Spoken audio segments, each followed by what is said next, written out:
காலை 6 மணிக்கெல்லாம் தனது காரை ஓட்டிக்கொண்டு பயிற்சிக்கு கம்பீரமாக வந்திறங்கிய எழிலரசியின் துப்பாக்கியிலிருந்து பாயும் தோட்டாக்கள் அனைத்தும் மையப்புள்ளியை துளைக்கின்றன.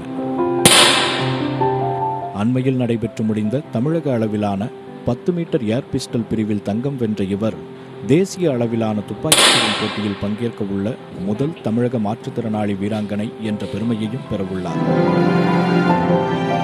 மெட்ராஸ் பல்கலைக்கழகத்தில் துணை ஆசிரியராக பணிபுரிந்து கொண்டே வெறும் 3 மாத பயிற்சியில் இவர் நிகழ்த்தியிருக்கும் சாதனை அனைவரையும் ஆச்சரியத்தில் ஆழ்த்துகிறது. நார்மல் ஃபயர் பண்ணும்போது ஒன்றும் தெரியல, ஓகே நல்லா பண்ணுறோம் அப்படின்ற ஸ்கோரிங் லெவல் நான் ஸ்டார்ட் பண்ணும்போது தான் தெரிஞ்சது, ஓகே நம்மளோட பாயிண்ட் ஸ்கோர் வந்து இன்டர்நேஷ்னல் லெவலில் இருக்குது, அப்போ நம்ம கண்டிப்பாக போகிறோம், நம்ம போகிற வே கரெக்ட் தான் அப்படின்னு சொல்லி நல்ல கான்ஃபிடென்ட் இருந்தது எனக்கு.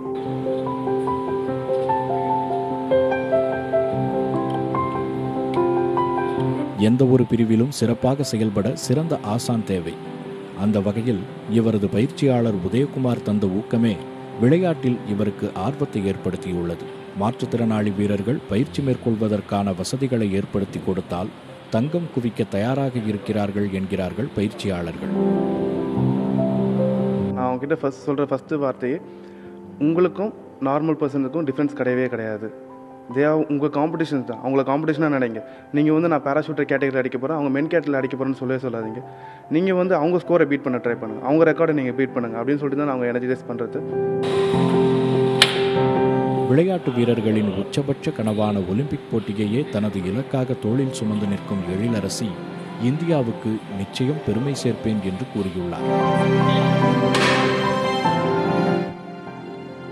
தடைகள் 1000 இருந்தாலும் கனவு அதைவிட பெரியதாக இருந்தால் சாதிப்பதில் எந்த சந்தேகமும் இல்லை என்பதற்கு எடுத்துக்காட்டாக திகழ்கிறார் எழிலரசி.